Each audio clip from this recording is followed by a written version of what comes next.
बच्चा जब खेलता है, हंसता है, हाथ पैर फेंकता है, हम कहते हैं भगवान से बात कर रहा है, नहीं।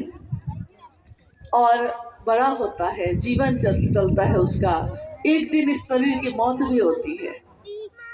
जब शरीर की मौत होती है तो हम कहते हैं भगवान के पास चला गया। उस बालक हरिदानंद जी ने ये बातें जब सुनी तो उन्होंने अपनी माँ से कहा कि वो कौन है, कहाँ है परमात्मा, मुझको तो दिखाई नहीं देता। और सारे लोग कहते हैं कि इंसान भगवान के पास से आता है और भगवान के पास ही चला जाता है। उनकी माँ ने कहा कि बरकू, आपके पिता आपको पढ़ा लिखा के बड़ा अफसर बनाना चाहते हैं, आप पढ़िए, कुछ करिए, कुछ तो उनकी बात सुनिए। बालक हरिदानंद जी ने 12 वर्ष की आयु में अपनी माँ को कहा, माँ, जब इंसान भगवान के पास से आता है और भगवान के पास चला जाता है, वो भगवान इंसान के पास क्यों नहीं आता? मैं लाऊंगा माँ, भगवान को इंसान के पास लाऊंगा। वो नहीं जानते थे कि ऐसा वो करेंगे, शब्द बहुत पीछा करते हैं। वो क्या जानते होंगे उस समय, या शायद जानते हो, ये भी कोई लीला ही हो। उनके शब्द ने आगे चल के उनके इस कथन को चरितार्थ किया। ये सत्य साबित हुआ। भगवान इंसान के पास कैसे आते हैं?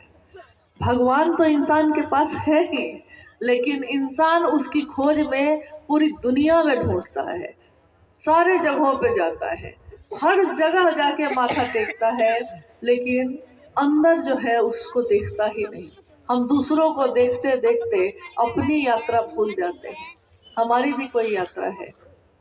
इसकी बड़ी सुंदर विधा उन्होंने दी कि गुरु की जरूरत है। गुरु जो रास्ता दिखाते हैं, गुरु शरीर में भी हो सकते हैं, लेकिन शरीर की भी एक सीमा है। शरीर एक दिन खत्म होगा। गुरु सदगुरु की लंबी श्रृंखला है। कितने लोग आए शरीर में, उन्होंने जगत के लोगों को ईश्वर का रास्ता दिखाया, लेकिन शरीर का अंत तो होगा। शरीर के अंत के बाद भी गुरु और शिष्य परंपरा चलती रही, आज भी चल रही है। बहुत ऐसे गुरु हैं जो आज शरीर में नहीं, लेकिन उनके शिष्यों की परंपरा चल रही है। शिव के शिष्य साहब श्री हरिदानंद जी ने ये संदेश दिया। उनका आह्वान है कि आइए भगवान शिव को अपना गुरु बनाइए। उस दिन उनके जीवन में ये बात नहीं आई थी। उस दिन तो उन्होंने शमशान जाना शुरू किया।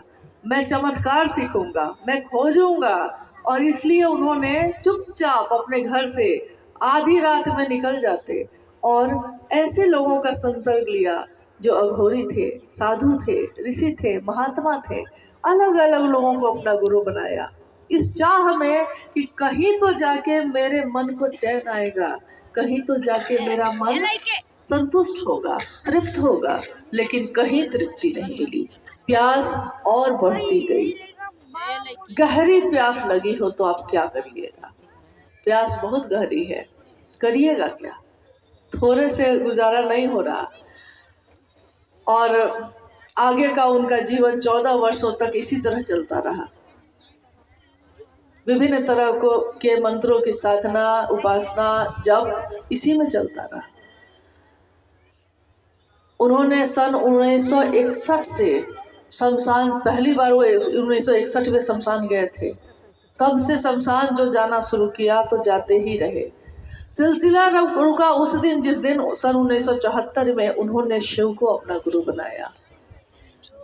और ये अद्भुत बात है, पहुंचना तो उनको वही था, लेकिन बीच का जो समय था वो भटकता रहा। जैसे हमारे आपके साथ भी हुआ, हम भी एक दिन वहां पहुंचे, उनके संदेश तक पहुंचे, उन्होंने जो कहा है शिव को अपना बनाओ, वहां तक पहुंचे, लेकिन उससे पहले हमारा जीवन थोड़ा भटकता रहा, कभी इनकी बात पे, कभी उनकी बात पे।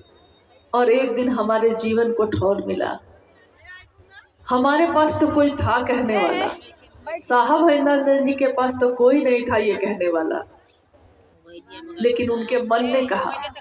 मन जो सूक्ष्म है, इस पूरे शरीर में हाथ दिखाई देता है, पैर दिखाई देता है, अंग अंग दिखता है।